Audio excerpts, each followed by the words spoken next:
Hey guys, 6-3 here. The patch for first person mode has finally dropped, and in this video we're going to break down some tips to make you a better killer in first person and ultimately lead to some more wins. Now the patch just dropped and things will be changed and fixed as time goes on, so go ahead and sub to the channel and we'll keep you up to date. Tip number 1 if you want to win more games.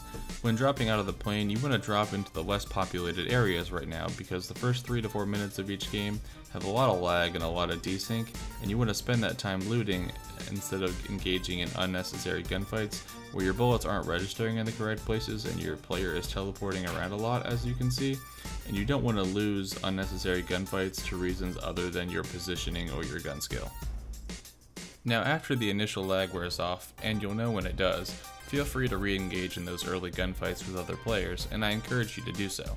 Looting other players is a much more efficient way of acquiring loot than running through the buildings yourself. Now my next piece of advice is to practice your situational awareness. The biggest thing you can do in PlayerUnknown's Battlegrounds to help yourself is to be better at spotting targets, and if you're playing with a team, then relaying that information to them efficiently. Make sure you're using the compass to call out targets and give a range of about 30 degrees, since if your teammate is not standing right next to you, the target will not be at the same compass marker for you as it is your teammates. Now here's a tip that will work great now that there are servers where everyone is locked in first person. When you know where players are, whether they are on the other side of a hill or held up in a building, you need to be tactical and aggressive. You can now much more efficiently flank behind players, and you know if you can't see them, they probably don't know you're coming. You can get yourself and your teammates in position and make a coordinated move to advance and assault the enemy.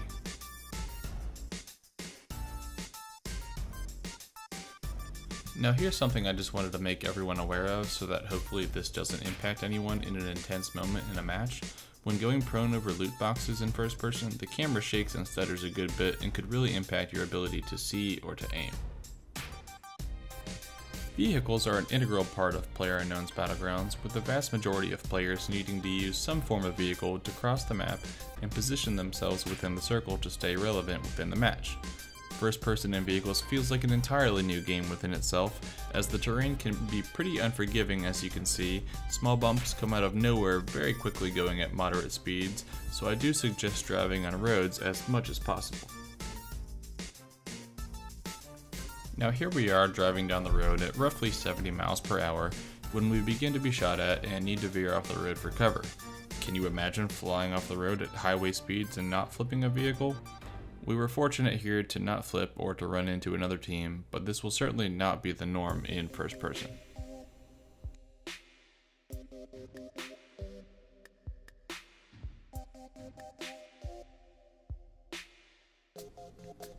Here we are held up in the first compound we came to within the circle, and we located one player in the far building.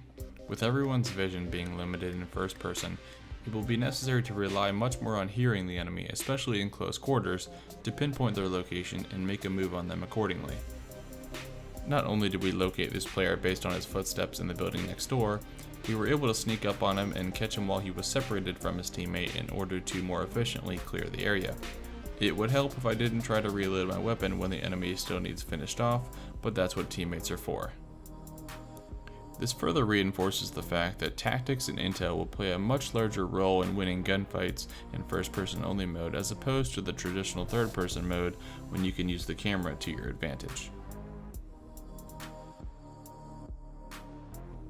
Here we are at the end of the match, and positioning is now more important than ever. Make sure to use the lips of hills to your advantage, even though you will still have to reveal yourself to scan the area. As will always be important, never forget to check your fuckboy shacks, even though if someone is hiding in them in first person, they do not have a damn clue as to what's going on outside. Contrary to playing in third person, in first person you want to try to avoid using trees as cover as much as possible, but especially at the end of the game when the playing field is small and there are usually players on either side of you. Not only are you exposed on the sides, but you have to further expose yourself just to be able to look around and spot enemies. This will make you stick out like a sore thumb next to the tree and certainly draw lots of unwanted attention your way. In addition, it is a good practice to try and avoid shooting your teammates with the sniper rifle. Please don't ban me, Bluehole. Keeping in mind that each gunfight and situation is unique, After you've killed enemies and cleared an area, it is highly beneficial to quickly change locations after looting their bodies if it is necessary to do so.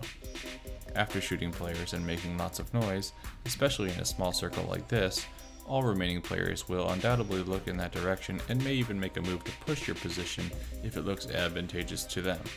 As was mentioned before, if the enemy doesn't see you, then you don't see them coming. In first person mode, you really get to feel the immersion of popping open your prescription bottle and snorting your oxys before you go into battle. We also get the nice new animation of cracking and chugging our Red Bull to give us wings. Now in this game we did decide to flip our position after I killed the 2 players by the tree and moved to the other side of the circle by running along the bottom side of the small hill. Not every map or endgame gives this option to all players, but if it is possible, you definitely want to consider it to your advantage. Sure enough, after getting to the top of the hill, we noticed the sniper in the ghillie suit had pushed our position even though it was then out of the circle because he thought we were there and he wanted to catch us off guard to win the game.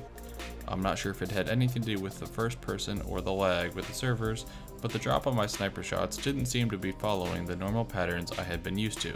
Just something to keep in mind. And sure enough, no game would be complete without a little bit of network lag at the end of the game with only 4 players remaining. Thank you guys so much for watching. If you enjoyed the video, don't forget to subscribe and let me know what tips you're using to get an edge. Thanks.